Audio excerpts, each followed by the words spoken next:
Muito bem, pessoal, vamos retornando aqui com a nossa aula de resoluções de questões da OAB, de processo civil. Eu sou o professor Fernando Augusto Salles e nós estamos aqui no último bloco, esse é o quarto e último bloco, trazendo as últimas questões para a gente poder comentar, né? Quero aproveitar esse momento aqui, e antes da gente voltar para as questões, só para dar uma dica para vocês, olha só, vão prestar a OAB, principalmente na segunda fase. O professor tem 2 livros aqui especiais para você, que eu vou mostrar aqui, ó.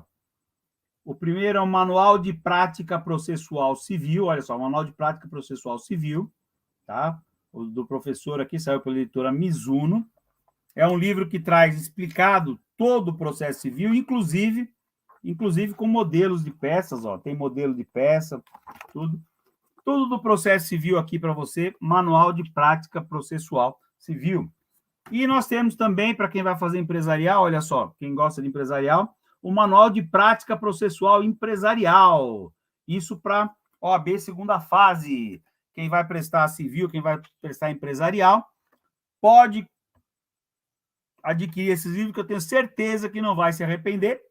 E quem tiver interesse, né, você encontra nas melhores livrarias do ramo, você pode procurar aí na internet, mas quem tiver interesse em adquirir, pode adquirir diretamente comigo, né? É só mandar um e-mail, sales_fernando@hotmail.com. sales_fernando@hotmail.com. É Sales com um L só, tá? É um L só. sales_fernando@hotmail.com. Compra comigo, ganha um desconto e ainda vai autografado, tá bom? E aí é só estudar e passar na segunda fase. Muito bem. Depois desse breve momento comercial, né? Tem que ter, né? Afinal de contas, né? A gente tem que divulgar o nosso trabalho também, né?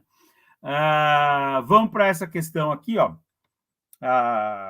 São 2 últimas questões que nós vamos trabalhar aqui.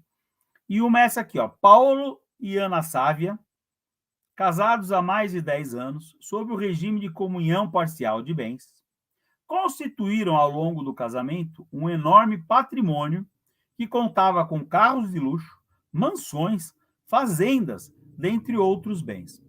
Certo dia, por conta de uma compra e venda realizada 5 anos após o casamento, Paulo é citado em uma ação que versa sobre direito real imobiliário. Ana Sávia, ao saber do fato, vai até seu advogado e questiona se ela deveria ser citada, pois envolve patrimônio familiar. Sobre o assunto, o advogado responde corretamente que, no caso em apreço... Então, muito bem, veja só. A questão aqui trata de uma questão... a questão trata de um assunto interessante. Então, nós temos 2 pessoas que são casadas, pelo regime, casadas entre si, né? Pelo regime de comunhão parcial de bem, e eles constituíram ao longo do casamento, são casados há mais de 10 anos, um enorme patrimônio, né? Então, tem carro, mansão, fazenda, casa, lá, um monte de coisa. E aí ocorre que o esposo, o Paulo, é citado em uma ação que versa sobre direito real imobiliário. E não há a citação da esposa, tá? Então, aqui, veja, a ação, pelo que você tira desse contexto, a ação foi movida apenas contra o esposo, né? Contra o marido, e não contra a esposa. A esposa fica com o pé atrás, ela quer saber, mas eu também não tinha que ser citado nesse processo. Então, veja, 2 questões importantes aqui, e nós vamos ver, e uma delas envolve a citação. A gente já falou de citação aqui numa outra questão, né? Já falou sobre a citação. Só que aí eu vou ter que lembrar vocês de um outro instituto que vai fazer parte aqui também desse assunto, que é o litisconsórcio. O que é o litisconsórcio? É a reunião de mais de uma pessoa no polo ativo ou mais de uma pessoa no polo passivo de uma ação, né? Pode ser um litisconsórcio ativo, quando é litisconsórcio de autor, e pode ser um litisconsórcio passivo, quando é um litisconsórcio de réu, né?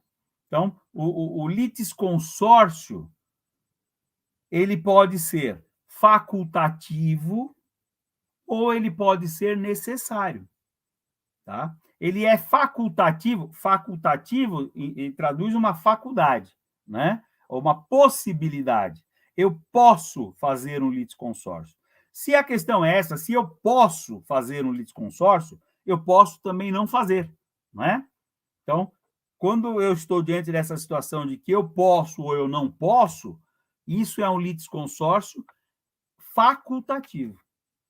Agora, tem situações na lei que o litisconsórcio ele é necessário, ou seja, ele é obrigatório, e não há uma faculdade. Eu tenho que fazer o litisconsórcio. E se a lei determina que eu tenho que fazer o litisconsórcio, então esse litisconsórcio é necessário, ele tem que ser feito. Tá?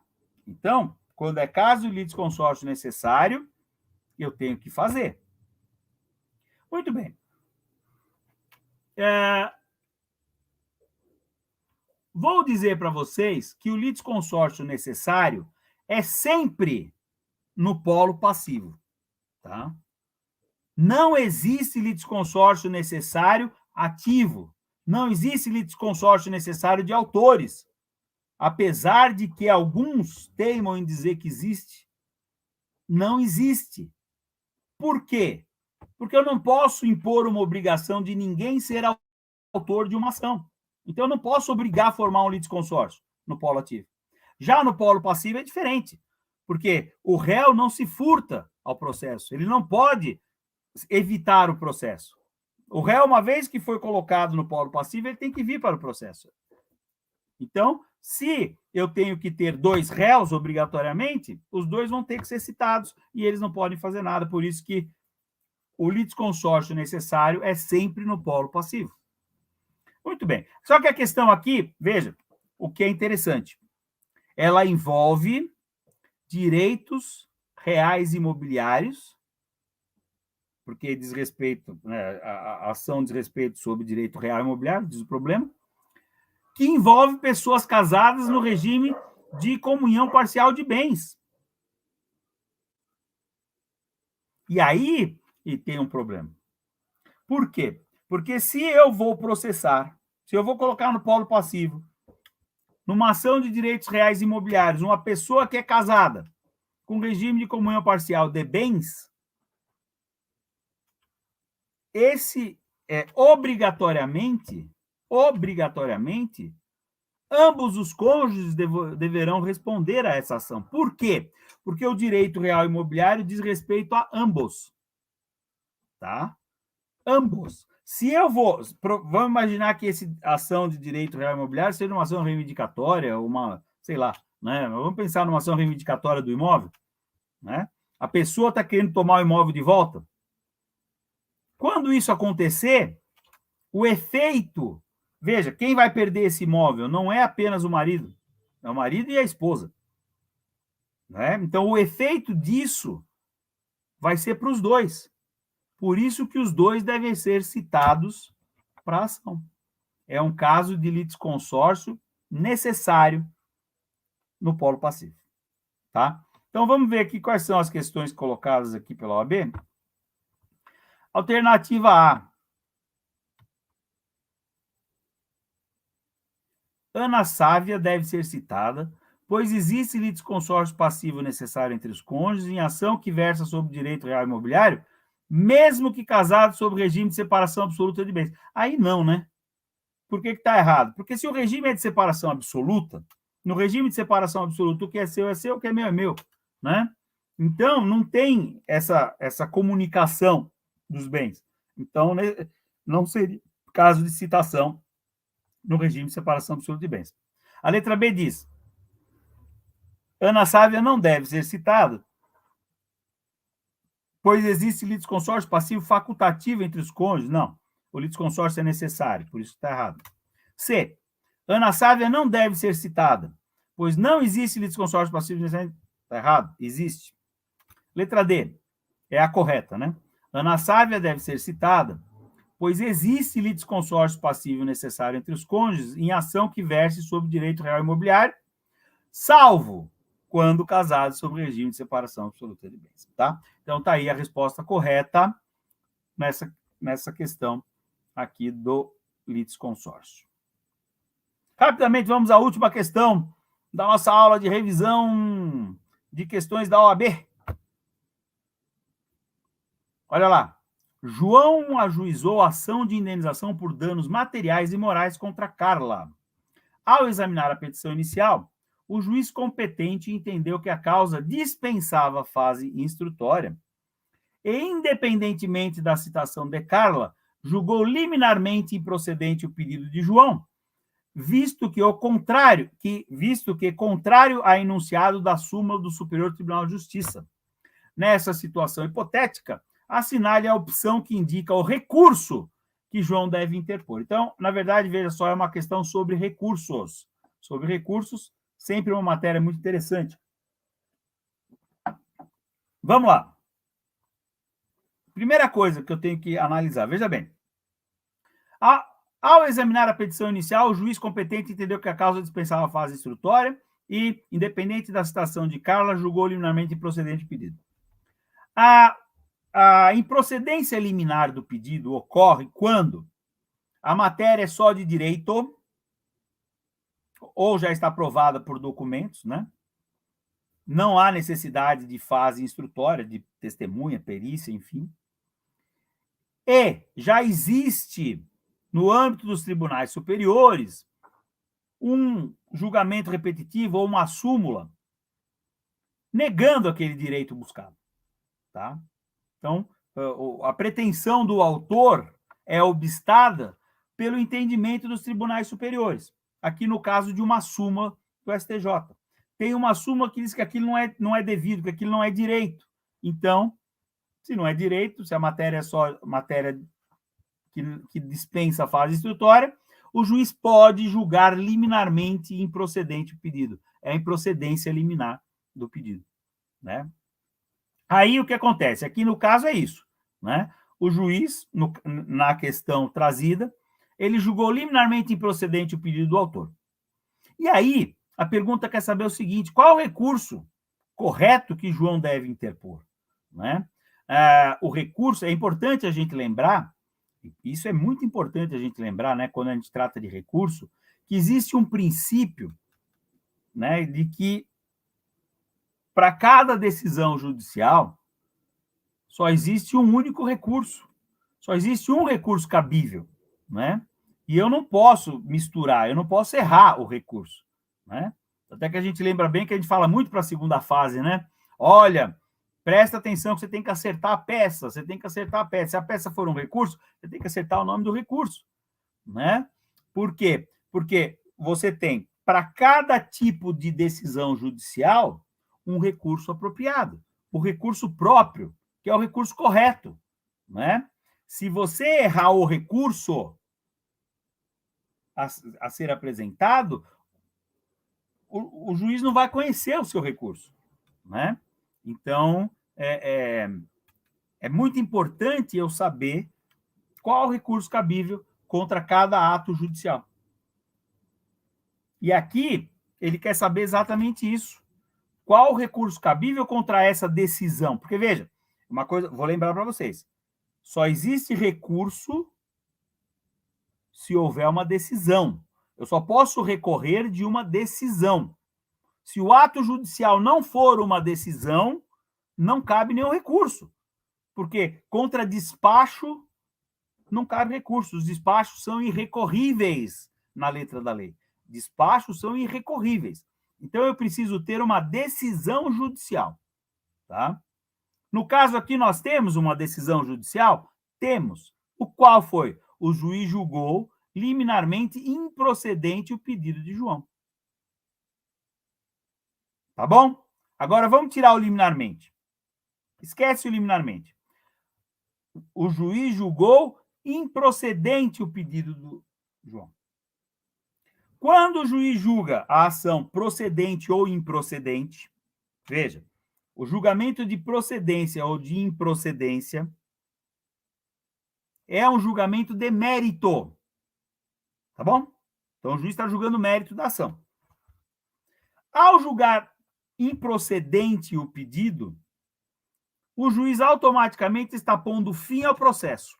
Ele está extinguindo a fase de conhecimento do processo. Tá? E aí nós vamos pegar, por definição legal, o ato do juiz que põe fim à fase de conhecimento do processo é uma sentença.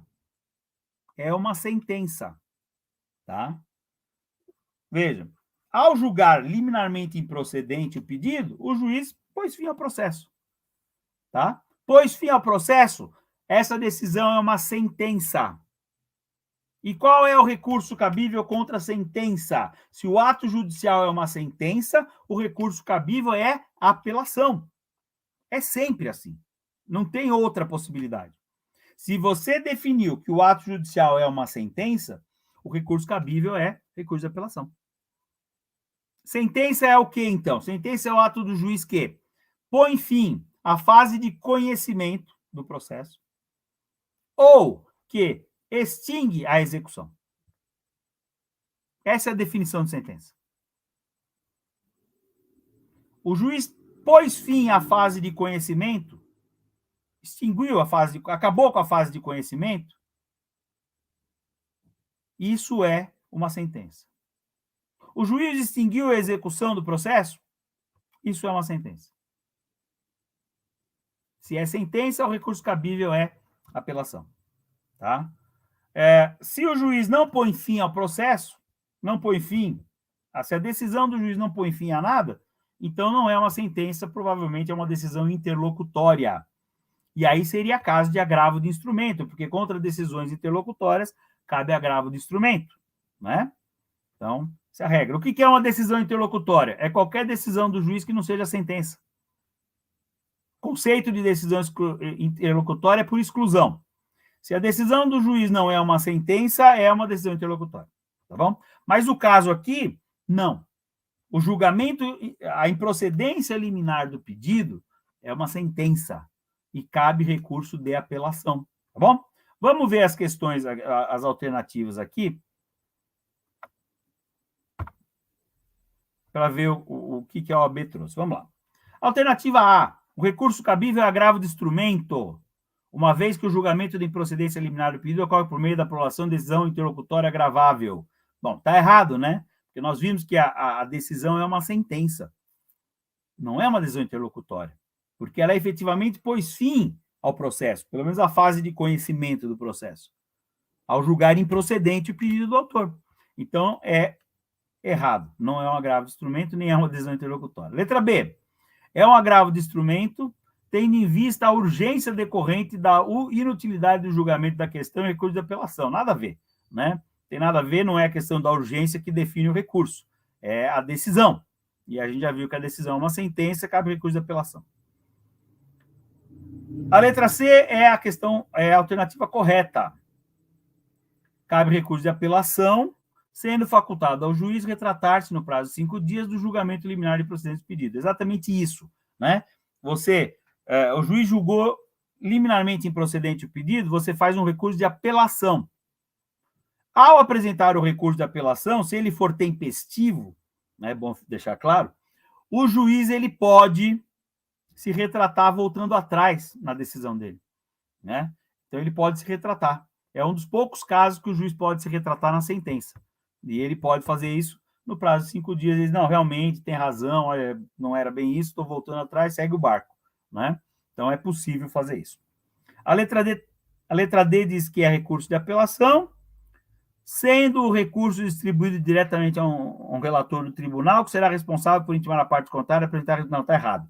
Esse é o procedimento do agravo de instrumento, né? O agravo de instrumento, você entra diretamente no tribunal, ele é imediatamente distribuído para um relator, que intima a parte contrária para apresentar a resposta. Mas não é nada disso aqui. A apelação, você apresenta para o juiz prolator da decisão. Lembra disso? Então, a gente encaminha a apelação para o juiz que proferiu a sentença.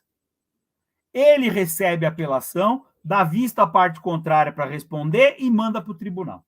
Tá? Lembrando que o juízo de admissibilidade vai ser feito no tribunal. O juiz só recebe dá vista à parte contrária para as contrarrazões e encaminha para o tribunal, e lá no tribunal é que vai ser feito pelo relator sorteado o juízo de admissibilidade do recurso de apelação. Tá bom, pessoal? Então, essas questões que nós trouxemos para vocês aqui, para dar um... Peguei essas questões porque elas dão um panorama geral, assim, de vários assuntos interessantes do processo. Eu espero que seja útil para vocês. Desejo sucesso na prova que vocês venham a prestar, no exame de ordem. Querendo ver todos na segunda fase, né? A ideia agora é ir para a segunda fase. Vou lembrar mais uma vez, olha, quem tiver interesse nos livros do professor, Manual de Prática Processual Empresarial, né, explicando todo o assunto, toda a matéria, e com modelo de peças, e Prática Processual Civil, também explicando toda a matéria do processo civil, com peças, com modelo de peças, para não deixar você de lado na segunda fase da OAB. Quem tiver interesse nos livros, lembra, sales_fernando@hotmail.com, sales_fernando@hotmail.com. Também nas redes sociais, quem quiser me procurar nas redes sociais, Facebook, Fernando Augusto Sales, Facebook, Fernando Augusto Sales, ou no Instagram também, Fernando_Augusto_Sales. Pode me procurar tanto no Facebook como no Instagram, me adiciona lá que eu aceito. A gente está sempre online falando sobre algum assunto interessante. Então, não percam, vamos manter contatos e até a próxima. Se Deus quiser, pessoal, fiquem com Deus. Nos vemos na sequência.